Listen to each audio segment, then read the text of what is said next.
सभी भक्तों को जय बाबा की।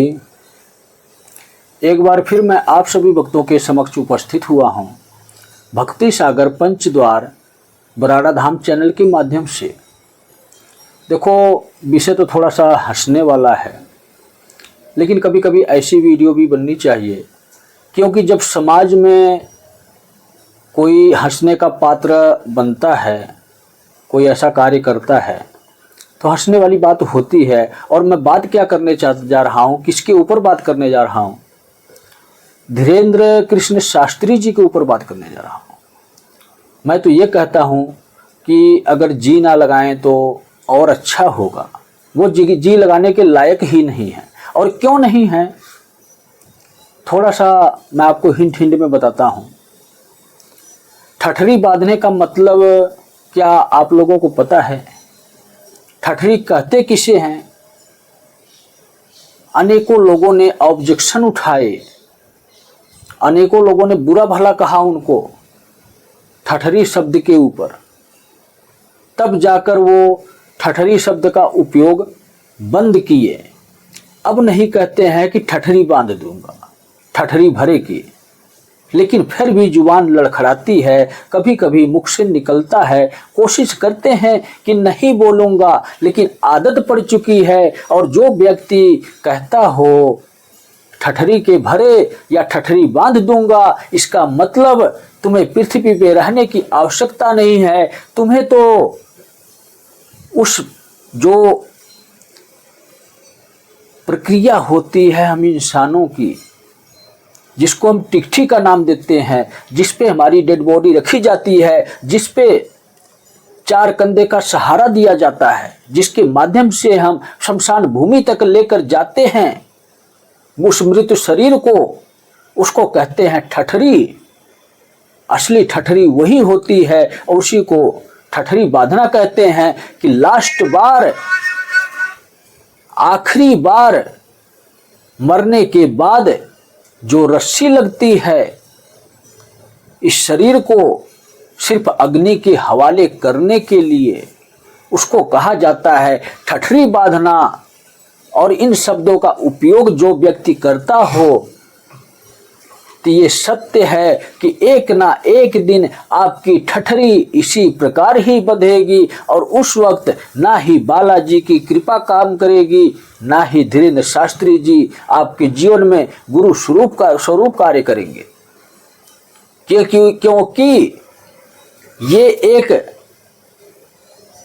श्राप देने के बराबर होता है, ये आशीर्वाद नहीं है। अगर हम ऐसे शब्दों का उपयोग करते हैं अपने प्रवचन में, तो वो अभिशाप साबित होता है। किस प्रकार से आप लोगों का भला कर रहे हैं, इसका जब महत्व उनको पता लगा कि ठठरी कहते किसे हैं, जब लोगों ने ऑब्जेक्शन उठाना शुरू किया, लोगों ने गालियां देना शुरू किया धीरेन्द्र शास्त्री जी को, तब उन्होंने अपना डायलॉग ही बदल दिया। क्या वो भी एक कलयुगी डायलॉग ही है। अब क्या बोलते हैं? मेरे पागलों, ये सत्य है, उन्हीं के पागलों हो तुम और उन्हीं के पागलों ही बन कर रहो। जब सत्य को नहीं पहचानोगे तो तुम सत्य में ही पागल हो। सच क्या है तुम्हें यही नहीं पता है। सिर्फ आत्मज्ञान की शक्ति ही एक सत्य है। और उस शक्ति को जागृत करने की बजाय तुम किसी की शरण में जा रहे हो, जो तुम्हारा भला करने के नाम पर एक पाखंडवाद को बढ़ावा दे रहा है। जब पाखंडवाद फैलता है, धर्म का नाश होता है। और आज वही समय आ चुका है कि मंदिर में लोग जाना पसंद नहीं करते, लेकिन धीरेन्द्र शास्त्री जी के दरबार में जाना है मुझे, मेरा नंबर पड़ जाए, लोग इंतजार करते हैं। मैं ये नहीं कहता हूं कि आपके दुखों का निवारण नहीं करते हैं, लेकिन दुखों का निवारण किस प्रकार से करते हैं ये सत्य आपको पता नहीं है। दुख किस लिए आता है हमारे जीवन में? सबसे पहले इंपॉर्टेंट ये है आपको जानना कि दुख हमारे जीवन में कब आता है। असली सच्चाई जब आप जान लोगे तो ऐसे लोगों के पास जाना बंद कर दोगे। हमारे जीवन में दुख तब ही आता है जब हमारे बुरे कर्म होते हैं, और दुख में अनेकों प्रकार की प्रक्रिया होती है, चाहे वो भूत प्रेत बाधा हो, या कोई बीमारी हो, या कोई रुकावट हो, या घर में अचानक मृत्यु हो रही हो। किसी भी प्रकार से हमारे जीवन में अगर दुख आ रहा है तो हमारे ही किए हुए कर्म हैं। हमने बुरे कर्म किए हैं, चाहे वो इस जन्म में किए हों, या पिछले जन्म में किए हों, या अन्य किसी भी जन्म में किए हों। हमने कर्म किया है तो फल हमें ही लेना पड़ेगा। और धीरेन्द्र शास्त्री जी आपके साथ क्या करते हैं?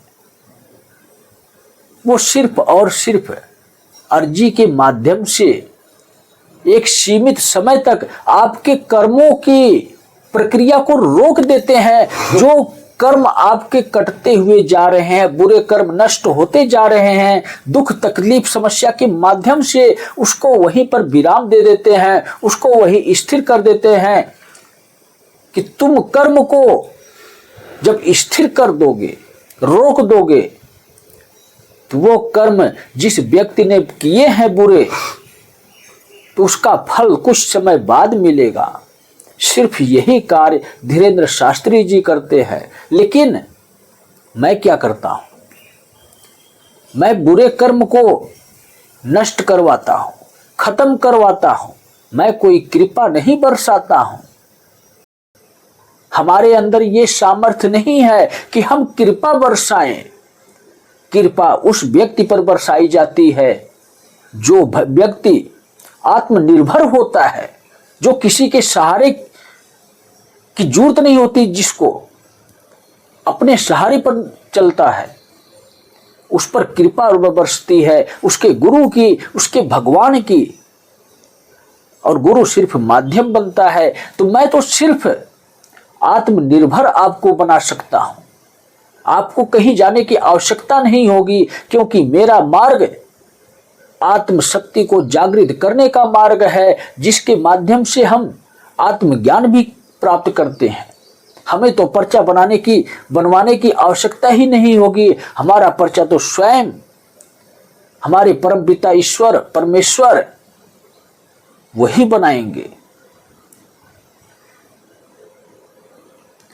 जब आप लोगों को यही नहीं पता है कि जब तक हमारे बुरे कर्म नहीं कटेंगे तब तक हमें इससे छुटकारा नहीं मिल सकता, तब तक हमें इससे मुक्ति नहीं मिल सकती, तो हम कैसे ठीक हो सकते हैं हमेशा के लिए? कुछ पल कुछ क्षण के लिए आप ठीक होना चाहते हो, या हमेशा के लिए ठीक होना चाहते हो? इन बुरी परिस्थितियों से हमेशा के लिए निकलना चाहते हो, या थोड़ी देर के लिए निकलकर फिर वापस आना चाहते हो? धर्म गुरु आपको अनेकों प्रकार से मार्ग दिखाते हैं, सिर्फ भगवान के नाम पर आपको लूट कर खाते हैं। यही सत्य है।